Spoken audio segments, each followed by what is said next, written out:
After Christmas, there's often a particular kind of quiet, and sometimes a slump. Not the comforting quiet of candlelight and tradition we associate with Christmas, but the quieter aftermath, when the last of the social effort has drained away.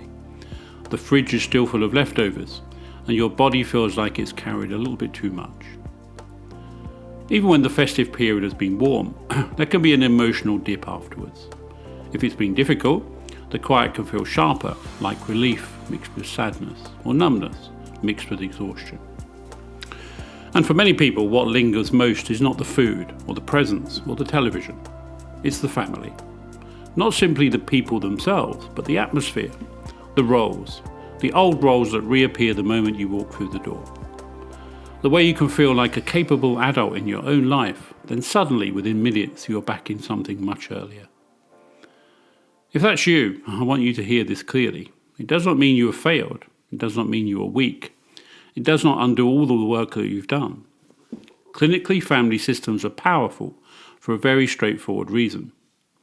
They are where your nervous system learned what connection costs and what connection is. Your earliest experiences of closeness were not abstract ideas. They were embodied experiences. You learned, even before you had language, what keeps people near, what triggers disapproval, what creates warmth, what creates withdrawal, what makes someone unpredictable, and, crucially, for codependence, what makes someone pleased. So by the time you're an adult, these patterns are not simply habits. They are implicit memory. They live in the body, and the body does not respond to Christmas as a calendar date. It responds to cues, tone of voice, facial expressions, familiar rooms, family hierarchies, and unspoken expectations. In other words, your adult mind can know you're fine, but your nervous system can feel you're not safe. So what I want to do today is offer something practical and psychologically realistic, a way of understanding the family dynamics that flare up at Christmas, and how to navigate them without losing yourself. And alongside that, I want to name why people do this, why we revert, why we comply, why we become small, why we become angry, and why we become numb. Because when you understand the mechanism, you can stop shaming yourself and start working with what is actually happening. The aim is not to have a perfect Christmas. It's not to win an argument or to change your family or to prove something. The aim is simpler and much more important. The aim is to stay adult inside yourself. So let's begin with something that sits at the center of most difficult family interactions, the role you get played into. Most families have roles, even if nobody talks about them openly. The responsible one, the helper, the one who keeps the peace, the one who causes trouble, the golden child, the scapegoat, the invisible one, the one who is expected to absorb everyone else's mood. Why do these roles exist? Because family systems are organized around stability. And this is a core idea in family systems thinking. A family tends to seek homeostasis. That simply means it tries to keep the emotional equilibrium it's used to, even if that equilibrium is unhealthy. When one person changes, the system often tries to pull them back into the old position. Not always maliciously, often automatically. It's familiar, it's predictable, it keeps the deeper tensions contained. Roles are part of that containment. If one person becomes the peacemaker, it allows other people not to develop emotional maturity. If one person becomes the scapegoat, it allows the family to offload its shame and conflict onto a single target. If one person becomes the strong one, it means nobody has to tolerate the vulnerability underneath. So when you walk back into the family space, the system does what it has always done. It assigns you your function. And if that role was learned in childhood, there is usually a survival story underneath it. A child does not become the peacekeeper for fun. They became the peacekeeper because peace reduces danger. They become the invisible one because visibility attracts criticism. They become the helper because helpfulness earns connection. They become the good one because goodness prevents rejection. This is why you can be 30, 40, 50, even 60 and still feel yourself shift in seconds. So here is a simple preparation, whether you're about to see family again or you're reflecting afterwards. Just name the role you tend to fall into. Just naming it creates distance. I become the peacekeeper. I become the scapegoat.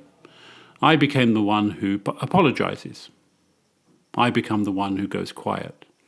I become the one who has to be sensible while everyone else behaves badly. Then choose just one sentence you can use when you feel yourself sliding back. One sentence, not a defense, not a lecture, not a discussion. A short line that helps you remain anchored. I'm going to take a moment to consider that. I'll think about that. I'm not discussing that today. That doesn't work for me. I'm going to step outside for a moment. The power here is not cleverness. The power is interruption. You are interrupting the automatic pattern. Now we need to talk about the engine that drives so much Christmas distress: obligation. Obligation is not love, but it often dresses itself up as love. It speaks in moral language. It says you should. It says it's family. It says don't be selfish. It says make the effort. It says just keep the peace. Clinically, obligation is very often rooted in fear. Not always obvious fear, but the fear of what happens if you do not comply. Fear of disapproval, criticism, sulking, withdrawal, conflict, being gossiped about, being painted as the villain. In some families, the emotional consequences of saying no are significant. So we learn to avoid the punishment by complying. This is where guilt becomes so powerful. In many people, guilt is not a moral compass. It's a conditioning tool. It's the emotion that appears when you do something that would have been unsafe in your earlier family life. You might notice this. You can set a very reasonable boundary, and then you feel guilty for days. That guilt is not necessarily telling you that you did something wrong. It may be telling you that you did something unfamiliar. This is why obligation has a particular feel in the body. It feels heavy. It feels tight. It feels like you're being pulled rather than choosing. So here's a clarifying question. If you remove guilt, would you still go? If the answer is yes, then the contact is a choice. It may still be challenging, but it's chosen. That matters. If the answer is no, it's worth being honest. What is driving you is not closeness, it's fear. Fear of consequences. Fear of the story they will tell about you. Fear of becoming the bad one. And once you see that, you can ask a better question than should I go? You can ask, what level of contact preserves my self-respect? Sometimes that means a shorter visit. Sometimes it means arriving later and leaving earlier. Sometimes it means seeing people on neutral ground. Sometimes it means a phone call rather than a full day. Sometimes it means a message rather than a phone call. And sometimes it means not going this year. That decision may carry sadness. It may carry grief. It may also bring relief. And clinically, relief is information. Relief often tells you you've been overriding yourself for a long time. Alongside obligation sits another sentence many people live under: I owe them. Owing is a financial concept. Love is not a debt. When you feel you owe your family something, it's usually because a part of you still believes connection is conditional. That part believes you must pay in order to belong. This is particularly common in people with anxious attachment, or those who grew up in families where approval was earned through performance, being good, being useful, being low maintenance, being available, being compliant. In those families, love is not freely given, it's traded. So if you hear yourself thinking, I owe them this Christmas, pause and ask, what exactly do I think I owe? And who taught me that? Often underneath I owe them is an older rule. Keep them stable or pay the price. Keep the mood calm, keep the narrative tidy. Do not expose the truth. But adulthood allows a different truth. You can care about people and still say no. You can be a decent person and still refuse what harms you. You can honour your history without repeating it. Adults are allowed to choose, even if we think sometimes we can't. Now let's talk about a very common role, the peacekeeper. In many families, one person does the emotional labour. They smooth things over, they translate moods, they prevent arguments, they make the day work. Why does a peacekeeper exist? Because in families where conflict was unsafe or unmanageable, one child often became the regulator. They learn to read micro-signals, a change in tone, a look, a sigh, a slightly sharper movement. They sense escalation before anyone else names it. Then they try to prevent the explosion, the sulk, the withdrawal, the silent treatment. That vigilance is not a personality trait, it's an adaptation. But in adulthood, it becomes exhausting. You never properly arrive. You don't settle. You're scanning, managing, anticipating. And the hidden cost is resentment, anxiety, and the gradual sense that your needs do not belong in the room. So here's a quiet alternative. Let silence do some of the work. If someone makes a cutting remark, pause. Do not rush to rescue the moment. Let it hang there. Let the discomfort belong to the person who created it. If two people start to clash, notice the impulse to mediate. Then choose not to. Not with drama, not with a speech, simply by not stepping in. Your nervous system is not a public service. Peace that depends on one person's self-abandonment isn't peace, it's a performance. And you're allowed to step out of the performance. Another dynamic that often surfaces is scapegoating. Some families have a scapegoat, a person who carries the projected discomfort of the family. When tension rises, it gets channeled into criticism of one individual.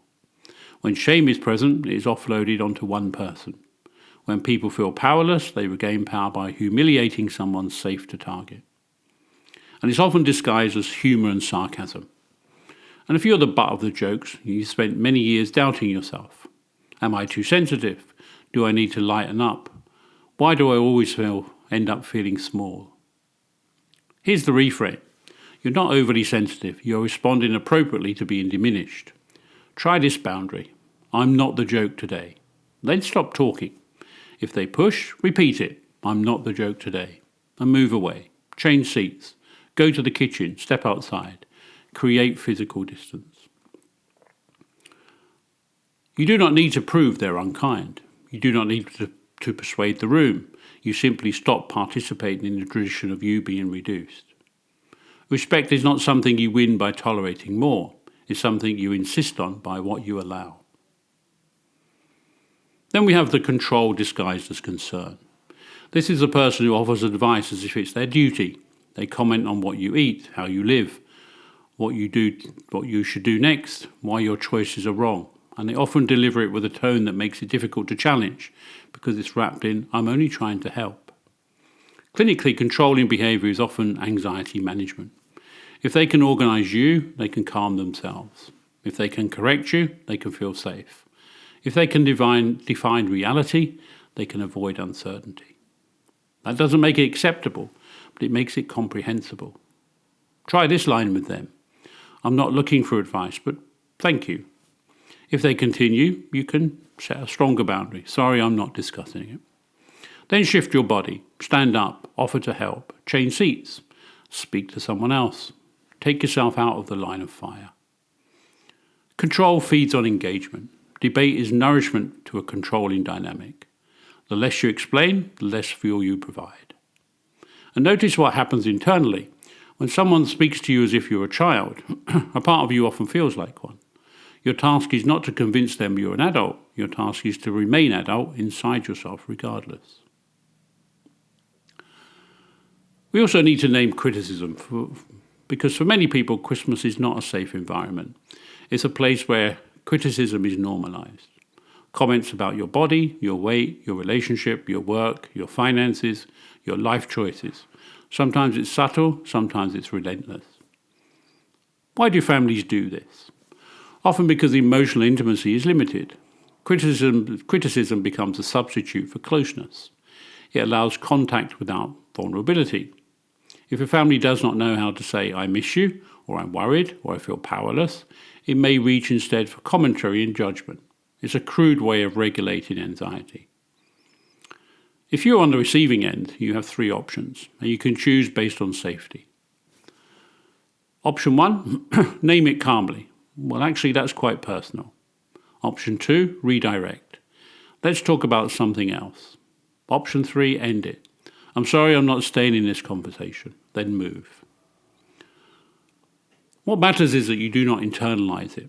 A comment is not a verdict. Often it says more about their unresolved tension than it does about you. Now, for many people, the hardest part is not Christmas Day itself. It's what happens afterwards. You get home and suddenly you feel flat, teary, irritable or numb. You might feel shame. You might feel rage. You might feel grief. Or you might feel nothing and wonder what's wrong with you. This is not you being dramatic. It's your nervous system.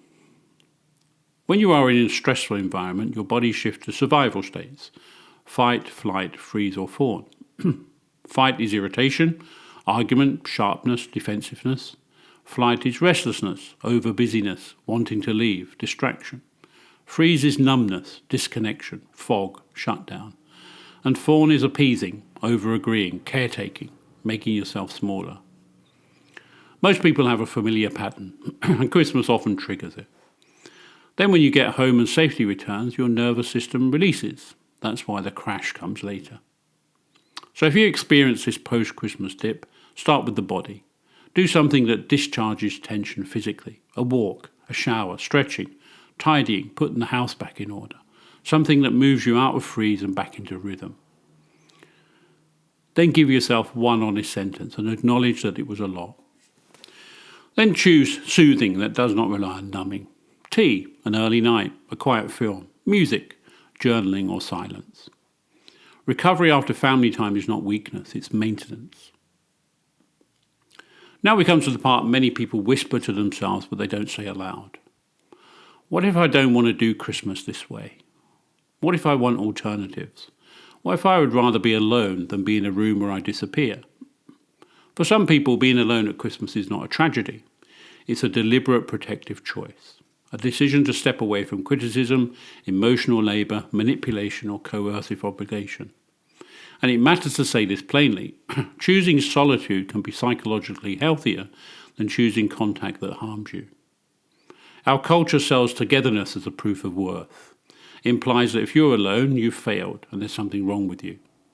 But that is a social story, not a psychological truth. And it's used to sell marketing items. Loneliness is painful and it deserves compassion, but solitude can be healing. So if you're alone or considering choosing that next time, make it intentional. Plan food you actually like. Create a small ritual.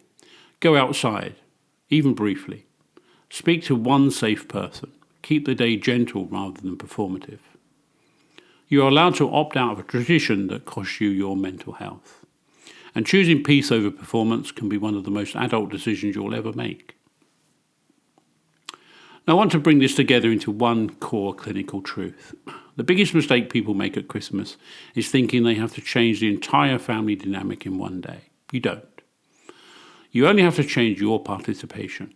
That may sound small, but it's profound. Because family systems rely on predictability. They rely on you playing your part. And at the moment you stop doing that, calmly, consistently, something shifts. Not necessarily in them, but in you. So here are a few practical anchors. First, decide your limits in advance. Time is a boundary. Topics are a boundary. Behavior is a boundary. We're leaving at 8. I'm not discussing my weight, my relationships, or my finances. If you speak to me like that, I'm stepping outside and maybe I will leave. Second, do not over-explain. Over-explaining invites debate. Keep it short and steady. Say it once and then follow through. Third, use your body. If you feel you're becoming small, get your feet on the ground. Breathe lower. Soften your shoulders. Unclench your jaw. Your body is where you first leave yourself, but it can also be where you return. Fourth, remember that love does not require self-erasure. If contact requires you to abandon yourself, it isn't closeness, it's compliance. And finally, treat yourself kindly afterwards. The part of you that struggled is not failing. It's often an older part that learned long ago to survive through adaptation. It may still be learning what safety looks like. If you take one thing from today, let it be this. You do not have to fix your family. You do not have to perform loyalty by suffering. You do not have to prove you are a good person by tolerating what harms you. You are allowed to choose a life that protects your nervous system and honours your self-respect. And sometimes the most meaningful change is not a dramatic confrontation, but a quiet refusal to play that old part. This is what healing looks like in real time. Thank you for listening, and until next time.